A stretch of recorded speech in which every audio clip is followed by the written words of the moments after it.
And I'm just going to take a few minutes this morning to introduce myself and welcome you all. My name is Jim Rassman. I'm the acting manager at the Wacoit Bay National Estuarine Research Reserve. And I would like to welcome you all to the Capitalizing on Blue Carbon Conference and take a few minutes to talk about the reserve. The reserve is located on the south side of Cape Cod on Vineyard Sound in the towns of Mashpee and Falmouth. And it serves as a living laboratory and outdoor classroom, and is actually one of 28 National Estuarine Research Reserves around the country. So you can see a map here of the research reserves, coastal and Great Lakes reserves. Each reserve serves as a partnership between NOAA and a state partner in each one. In Massachusetts, our state partner is the Department of Conservation and Recreation. So our reserve is not only a study site for NOAA, but we are also part of the extensive Massachusetts State Park system. And each reserve around the country carries out its individual mission through 4 main program areas. Research and monitoring, and that occurs both by reserve staff and outside guest researchers like we have with us today. Education, which translates that research to end users such as school children, teachers, and the general public. Stewardship down in the lower corner, which strives to manage the resources of our reserve, which is about 1,200 acres of land and about 2,000 acres of water, to serve as an example of the best management, coastal management that's out there, and as an actual place to go to see those management activities in action. And then the coastal training program, which is putting on essentially this conference, which translates, again, that research to coastal decision makers like yourselves. And in a process like the BWM project like you're going to hear about over the next 2 days, all 4 of those components of the reserve are involved at many different steps. And although the reserve, this project is supported by the reserve staff, many of which are in the room today, so I'd just like to recognize all the work that's gone in by the Wacoit Bay Research Reserve staff on this project and putting this conference together. Its ultimate success is really due to the hard work by a multitude of partners that we're going to get the opportunity to hear from over the next 2 days during your talks. With this, I'd just like to recognize a couple of the partners who aren't going to get a chance to present to you, but are critical to a project like this. One is our funder, the National Estuarine Research Reserve Science Collaborative, which funded this type of research and has really helped develop the National Estuarine Research Reserve system as leaders in collaborative research. And also our national partner, friends group, which is the National Estuarine Research Reserve Association, and our local friends group, which is the Wacoit Bay Reserve Foundation. Those nonprofits essentially ran our grants for us through this, and without them, it's a complicated grant process. This type of science and this type of engagement wouldn't be able to happen. So I just want to recognize them because they're not going to get a chance to speak to you. All the other partners here, you're going to hear from them over the next 2 days. So after 4 years of hard work by these partners, we're finally here together to share and discuss the results and findings as an extension of our engagement process with our stakeholders and our end users. We'll get a chance to hear about the state of the science and policy of blue carbon and about the tools and models that we can all apply in our own work to better communicate about and protect the coastal ecosystems that we love. And when it's done right, collaborative research is not an easy process, and I think all the team members can attest to that, but it is very rewarding and adds a lot of value to the science. To make it successful, you need a strong collaborative lead, someone with the guidance and the skills to keep everyone on track, to make sure we meet deadlines and budgets, and most of all, to keep the stakeholder and end users' needs at the forefront throughout the process, all the way from site selection to here we are today, 4 years later together. And so we're lucky enough at the Wacoit Bay Reserve to have a CTP coordinator, Tonna-Marie Rogers, who has exactly those types of skills. And she did a great job guiding the team throughout, and it wasn't easy at times for her. And I'm sure she'll do a great job with this conference, guiding us all through the next 2 days. So with that, I'd like to introduce Tonna-Marie Rogers, our CTP coordinator.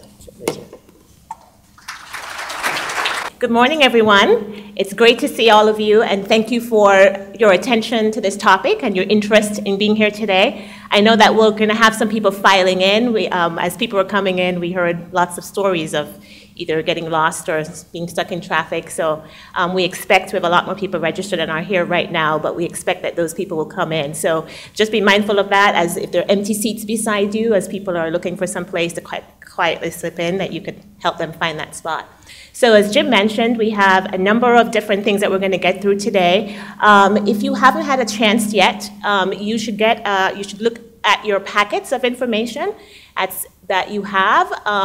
In there, you'll find an agenda that will run through for both days. I'm not going to spend the time to go through that, except to say on day one today, we're going to have a chance to hear of the different components about the Bringing Wetlands to Market project and some of the reasons and motivation for this particular project, what we were hoping to accomplish when we started out on this pathway. And then tomorrow, we'll continue with some of the focus areas as it relates to blue carbon, namely nitrogen loading issues and sea level rise, and then start to talk about some of the applications in policy and management. And then we have these mini hands-on workshops tomorrow, which we hope many of you will participate in. And that's your chance to dig a little deeper in each of these components that you'll be hearing about overview presentations of today, and have a chance for more questions and dialogue with the different partners who kind of led those various pieces of the project. So that's kind of the day one, day two overview in a nutshell. We hope that all of you will be sticking around for all the participation on both days, and we can really have some rich dialogue about this subject.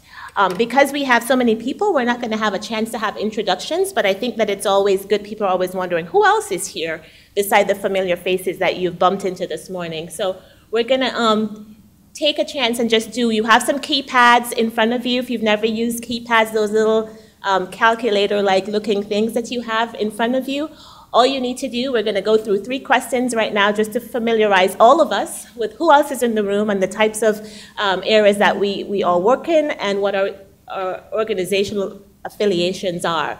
And that will hopefully just kind of give us all a sense of who else is participating today. So for this first question, you should just be able to click in your choice, and it's check all that applies. So you might work in multiple areas and you want to just check all of those. It doesn't matter which one you check first, and is the polling open? Yeah? Go ahead. All right, so we'll just take a moment as people click in those choices.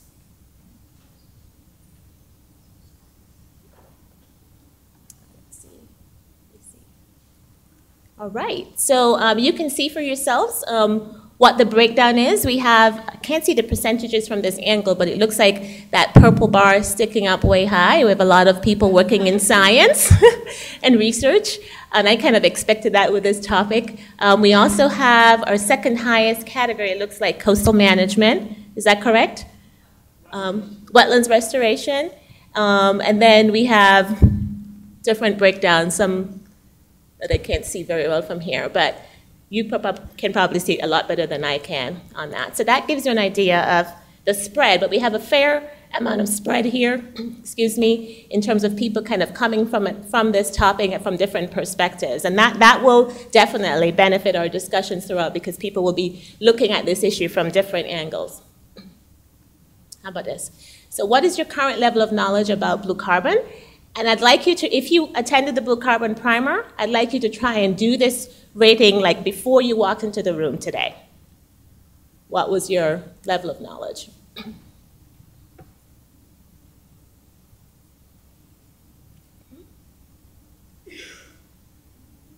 All right.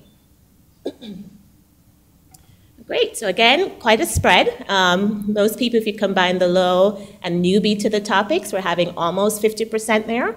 And that's been our experience at even higher levels when we started out this project. In fact, 3 of our team members were at a conference recently of conservation agents and commissioners, and pretty much I think the spread was like 90%. It was a complete new topic too. And those are individuals who work in coastal management, who are working to administer the Wetlands Protection Act in Massachusetts. And so we see that this is definitely a frontier topic, an emerging topic that a lot of people are learning about, and we're using this project to help advance that knowledge and potential application of blue carbon science into kind of public policy and management. Last keypad polling question. Again, what is your organizational affiliation? And just check all that apply. We'll get to see where people are coming from.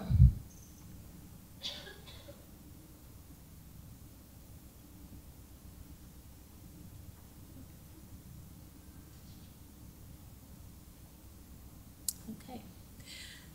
So it looks like 20+% from federal agencies, and then our next highest group will be university, academic kind of research institutions, and then we have a spread between research reserves, local municipalities. We even have some, do we have any interested citizens? Yes, that would be good. I think so. Great.